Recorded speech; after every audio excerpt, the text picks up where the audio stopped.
The beginning of time, there was only known the primeval waters of chaos. Then, in a great flood, the sun god Atum rose from the water and willed himself into creation. Atum then created air, a son he named Shu, and moisture, a daughter he named Tefnut. They were the first divine pair and soon had children of their own, the earth named Geb and the sky called Nut, forming the second divine pair. Geb and Nut had 4 children of their own, Osiris, Isis, Seth, and Nephthys, completing the group of 9 primeval gods known as the Ennead. Osiris, in time, married his sister Isis, and the two ruled over Egypt together in an unprecedented era of peace and prosperity. However, their jealous brother Seth desired the throne for himself and murdered Osiris, dismembering his body and scattering the parts across the land. Isis then searched for the pieces of her husband's body, eventually able to collect them with the help of her sister Nephthys. With the assistance of the scholar god Thoth and the funeral god Anubis, Isis was able to reconstruct Osiris, creating the first mummy. After his resurrection, Osiris impregnated Isis, but he was too weak to remain in the world, instead travelling to the Duat, the land of the dead, where he became lord. Seth then took the throne for himself, forcing Isis to flee and give birth to her son Horus in hiding.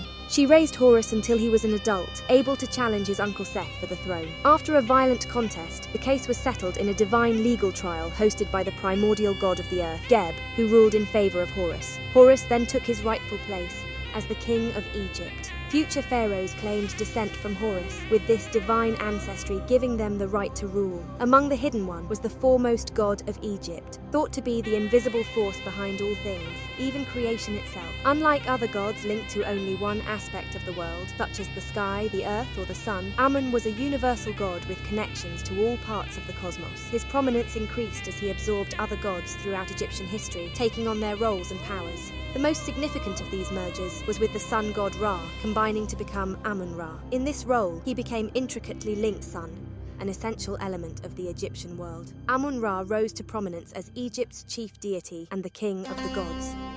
Amun-Ra became so widely worshipped that he came close to becoming the sole deity of Egypt, with the other gods merely being aspects of his great power. Osiris, judge of the dead and king of the underworld, was one of the most respected gods of ancient Egypt. His story of death and resurrection inspired the Egyptians to follow in his footsteps and seek immortality for themselves. The elaborate tombs and burial rituals found in ancient Egypt were all built in search of this goal, with the funerary practices being done to aid the spirit in its journey through the underworld. Pharaohs and wealthy nobles could afford more elaborate burials with trinkets and spells to help them in their journey, but it was entirely possible for the average Egyptian to survive the underworld as well. The soul would travel through the underworld, avoiding dangerous monsters, until it reached the Hall of Ma'at, the goddess of truth. Here, the soul would stand before 42 judges and proclaim its innocence of a specific sin to each. After this, the heart would be weighed on a scale by the gods Anubis and Thoth. The purer the heart, the lighter it would be. If it rose above the weight of the feather of truth placed on the other scale, then the soul would pass the trial, and Osiris would evaluate its worthiness to enter the afterlife. However, if the heart was heavier, the monster Ammit would come and devour it, erasing the soul from existence. In Egypt, the most important goddess was Isis. She was so beloved that her worship practically eclipsed that of her husband, Osiris. As the mother of Horus, the god who represented kingship, she was thought of as the mother of the pharaoh, with each pharaoh believed to be under her protection. Her healing magic was invoked by ordinary people, greatly aiding her popularity. She was thought to use magic to protect the entire kingdom from its enemies. Her magic was so strong that she even used it to challenge the mighty sun god Ra. She created a snake to bite him, only healing him of its venom when he revealed his true name to her,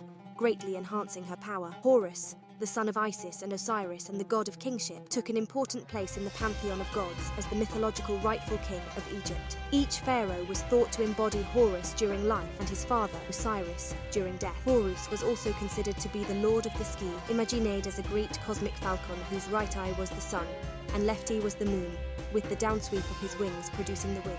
Seth, god of chaos and destruction, opposed the harmony presented by the divine trio of Osiris, Isis, and Horus, known as the Red One. Seth personified anger and violence, and was often thought of as the embodiment of evil. He was a god of the desert, or the Red Land, threatening the growth and vegetation that were needed for life itself. As a mythological opponent of Osiris and his rightful heir, Horus, Seth represented rebellion and discord within the kingdom. Seth was believed to express himself in the world through crime, disease, disease, civil unrest, and foreign invasion. Despite all this, Seth played an important role in the nightly journey of the sun god Ra through the underworld. Every night, Seth would travel with Ra in his bark until the serpent Apophis, his mortal enemy, attacked. The serpent would hypnotize all the gods, including Ra, and would only be resisted by Seth, who would stab it with his spear, repelling the beast. Arguably, the most important deities of Egyptian mythology were the sun gods. For most of these gods, Ra was the central figure. Ra's body was thought to be the sun itself. Ra was believed to have created humanity from his tears, which fell to the earth. He then established kingship and ruled over his subjects as the first king until he became old and weary. Ra decided to depart from the earth and was raised up to the heavens on the back of the sky goddess Nut. It was in the heavens that he became the king of the gods, ruling over them. The scarab god, Khepri, represented the morning sun as he pushed the solar disk from the horizon to the sky, just as scarab beetles roll balls of mud along the ground. Ra represented the midday sun as he sailed across the sky in his day bark from sunrise to sunset, accompanied by an entourage of gods. The creator god, Atum, was then thought to represent the setting sun. Each day at nightfall, Ra entered the underworld on his evening bark and fought off his nemesis, the giant serpent Apophis, with the help of the gods traveling with him. Ra was rejuvenated on his nightly trip and was reborn anew each day at dawn to repeat the process. As a manifestation of his power,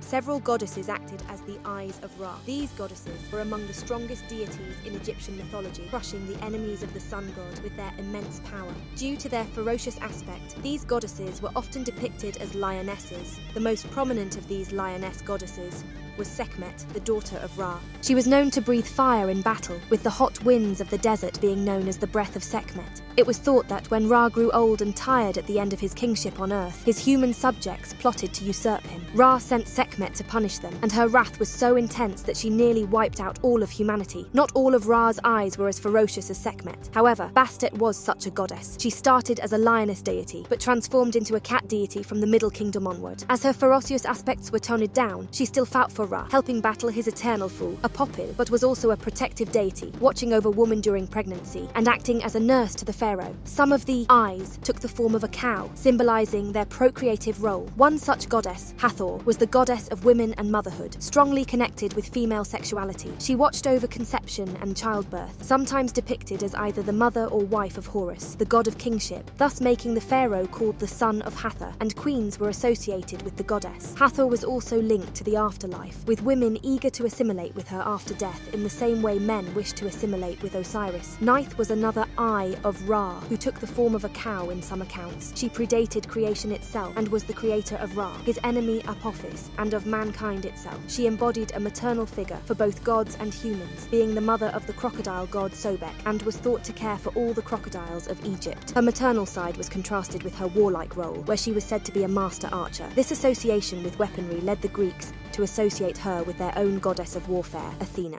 Ptah was the god of craftsmen and the patron of the great city of Memphis, which was the first capital of Egypt after its unification around 3000 BCE. In Memphis, it was believed that Ptah was responsible for creation, creating the world through thought and creative words. He was believed to be the sculptor of the earth, forming the planet, and much on it on his potter's wheel. It was Ptah who created the arts and crafts, which he then shared with humanity. Anubis, the god of embalming, watched over burials to ensure that souls made their way through the afterlife. He watched over tombs and punished grave robbers who had desecrated the dead. He had a strong link to his father, Osiris, whose body he wrapped after death, creating the first mummy. He became the god of the embalming practice, thought to watch over the embalming booths where priests would prepare a body for burial. The canopic jars, which would hold important organs during the embalming process, would sometimes be modelled after Anubis. However, it became more common for them to feature the four sons of Horus, with each protecting the lungs, stomach, liver, or intestines. After watching over the burial, Anubis would then take a key role in judging the soul's worthiness to enter the afterlife, weighing its heart against the feather of truth. Only if the soul passed would Anubis send the soul to Osiris for final judgment. Thoth was the god of writing and knowledge, along with balance and harmony. He was thought to have been born from the forehead of Seth after he had eaten the seed of Horus. Thoth was a moon god and was thought to have healed Horus's eye